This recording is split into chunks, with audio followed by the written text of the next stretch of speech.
قابل احترام ناظرین، السلام علیکم ورحمۃ اللہ۔ اللہ تعالیٰ قرآن مجید کی 7ویں سورت الاعراف کی آیات نمبر 57 اور 58 میں ارشاد فرماتا ہے، پس آج یہ رحمت ان لوگوں کا حصہ ہے جو اس پیغمبر نبی امی صلی اللہ علیہ وسلم کی پیروی اختیار کریں، جس کا ذکر انہیں اپنے ہاں تورات اور انجیل میں لکھا ہوا ملتا ہے۔ وہ انہیں نیکی کا حکم دیتا ہے، بدی سے روکتا ہے، ان کے لیے پاک چیزیں حلال اور ناپاک چیزیں حرام کرتا ہے، اور ان پر سے وہ بوجھ اتارتا ہے جو ان پر لدے ہوئے تھے، اور وہ بندشیں کھولتا ہے جن میں وہ جکڑے ہوئے تھے۔ لہٰذا جو لوگ اس پر ایمان لائیں اور اس کی حمایت اور نصرت کریں اور اس روشنی کی پیروی اختیار کریں جو اس کے ساتھ نازل کی گئی ہے، وہی فلاح پانے والے ہیں۔ اے محمد صلی اللہ علیہ وسلم، کہو اے انسانوں، میں تم سب کی طرف اس الہ واحد کا پیغمبر ہوں جو زمین اور آسمانوں کی بادشاہی کا مالک ہے، اس کے سوا کوئی الہ نہیں ہے۔ وہی زندگی بخشتا ہے اور وہی موت دیتا ہے، پس ایمان لاؤ اللہ پر اور اس کے بھیجے ہوئے نبی امی پر جو اللہ اور اس کے ارشادات کو مانتا ہے، اور پیروی اختیار کرو، اس کی امید ہے کہ تم راہ راست پالو گے۔ تو ان دو آیتوں میں اللہ تعالیٰ نے اس فیصلے کا اعلان فرمایا ہے کہ اللہ کی رحمتیں کن کو ملیں گی؟ ان کو ملیں گی جو اللہ تعالیٰ کے آخری پیغمبر محمد صلی اللہ علیہ وسلم کی تعلیمات پر ایمان لائیں گے، ان کو اپنائیں گے، ان کی روشنی میں اپنی زندگیوں کا تزکیہ کریں گے، اور اپنے سماج کو، اپنی سوسائٹی کو، اپنی ریاست کو، بلکہ پوری دنیا کو ان تعلیمات طیبہ کی روشنی میں ڈھالنے کی کوشش کریں گے۔ تفصیل میں آئیے، ملاحظہ فرمائیے، رحمت کن کا حصہ ہے؟ کنہیں ملے گی رحمت؟ جو اس پیغمبر نبی امی، جو پڑھے لکھے نہیں تھے، ان لیٹرڈ تھے، آخر تک پڑھنا لکھنا نہیں جانتے تھے، لیکن بڑی حکمتوں اور بڑی دانشمندی اور بڑی وزڈم کا حامل بنا کر اللہ تعالیٰ نے ان کو دنیا میں بھیجا، مزکی بنا کر بھیجا۔ فرمایا جا رہا ہے جس کا ذکر انہیں اپنے ہاں تورات اور انجیل میں لکھا ہوا ملتا ہے۔ نبی کریم صلی اللہ علیہ وسلم سے تقریباً 2500 سال پہلے تورات عنایت فرمائی اللہ تعالیٰ نے بنی اسرائیل کو موسیٰ علیہ السلام کے ذریعے سے، اور نبی کریم صلی اللہ علیہ وسلم سے تقریباً 600 سال پہلے جب سن عیسوی کا آغاز ہوا، عیسیٰ علیہ السلام کے ذریعے سے تورات عطا فرمائی۔ یہی 2 کتابیں تھیں اس سے پہلے کی۔ تو فرمایا جا رہا ہے کہ اس نبی کی پیروی کریں جس کا ذکر انہیں اپنے ہاں تورات اور انجیل میں لکھا ہوا ملتا ہے۔ اب حضور کی خصوصیات کیا ہیں؟ وہ انہیں نیکی کا حکم دیتا ہے، بدی سے روکتا ہے۔ اسلام کی تمام تعلیمات نیکی کو اور نیکی کی قوتوں کو مضبوط کرنے اور بدی کا خلا خما کرنے، اس کا استحصال کرنے، اس کو جڑ سے اکھیڑ کے پھینک دینے والی تعلیمات ہیں۔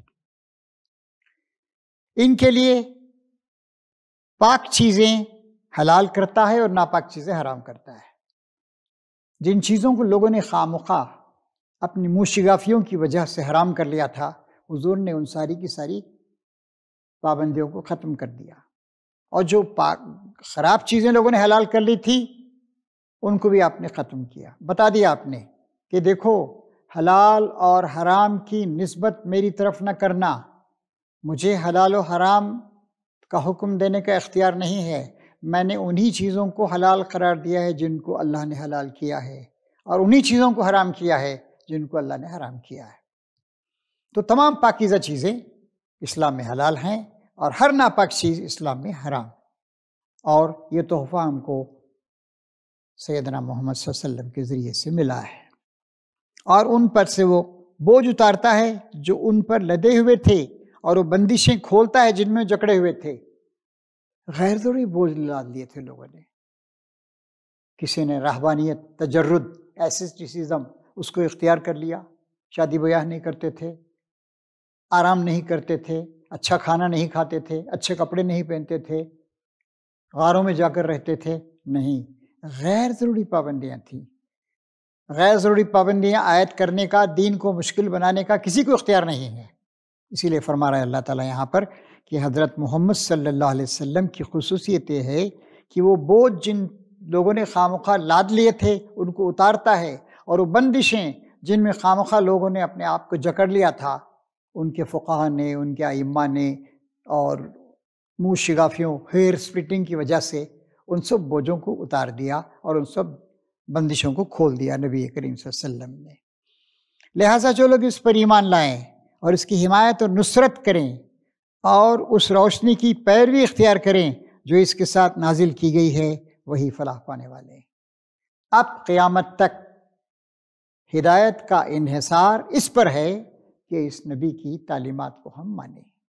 اللہ کا شکر ہے ہم اہل ایمان، ہم مسلمان پہلے ہی سے ان باتوں کو مانتے ہیں. البتہ اخلاص کے ساتھ ماننے اور پورے طور سے ماننے اور اس کے نتائج کو اپنے اندر رائج کرنے اور ایک اچھا نمونہ لوگوں کے سامنے پیش کرنے کی ذمہ داری ہم پر عائد ہوتی ہے. پھر چونکہ ہم اللہ کے اسی پیغام کے علمبردار ہیں اور حضور کے پیروی کرتے ہیں، اس لیے ہم کو دوسروں کے سامنے بھی ان تعلیمات کو پیش کرنا چاہیے.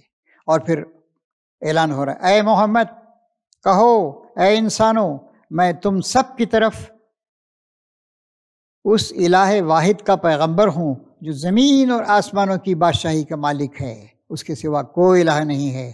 وہی زندگی بخشتا ہے اور وہی موت دیتا ہے. پس ایمان لاؤ اللہ پر اور اس کے بھیجے ہوئے نبی امی پر جو اللہ اور اس کے ارشادات کو مانتا ہے. پیروی اختیار کرو، اس کی امید ہے کہ تم راہ راست پالو گے.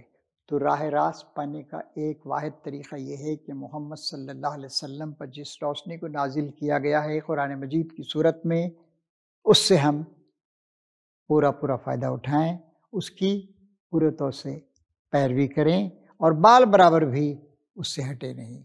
اور قرآن کی تشریح میں جو باتیں آپ نے ہمارے سامنے رکھیں، جو طریقے رائج کیے، ان کو بھی ہم اپنائیں. اگر ہم نے ایسا کیا تو ہم راہ راست پالیں گے. تو مومنوں کی بہت بڑی ذمہ داری ہے خود نبی کریم صلی اللہ علیہ وسلم کی لائی ہوئی تعلیمات کو قولاً عملاً، عقیدتاً قولاً عملاً اپنانا. اور تو مسلمہ ہے، زمانے کو مسلمہ کر دے. ساری دنیا کے لوگوں کے سامنے محبت کے ساتھ، انسانیت کے ساتھ، جذبہ خیر کے ساتھ اس تعلیم کو پیش کرنا. اقبال نے بڑی اچھی بات کہی ہے کہ محمد سے وفا تو نے تو ہم تیرے ہیں، یہ جہاں چیز ہے کیا لوح و قلم تیرے ہیں. اللہ تعالیٰ کی طرف سے بات کہی ہے اقبال نے کہ محمد سے وفا تو نے تو ہم تیرے ہیں، یہ جہاں چیز ہے کیا لوح و قلم تیرے ہیں. یعنی تیری تقدیر کی کتاب ہم خود تیرے ہاتھ میں دے دیں گے کہ لکھ لے اپنی تقدیر. شرط یہ ہے کہ محمد صلی اللہ علیہ وسلم کی پیروی اختیار کریں. اللہ میرے توفیق عطا فرمائے. آمین. جزاک اللہ. فی امان اللہ. خدا حافظ.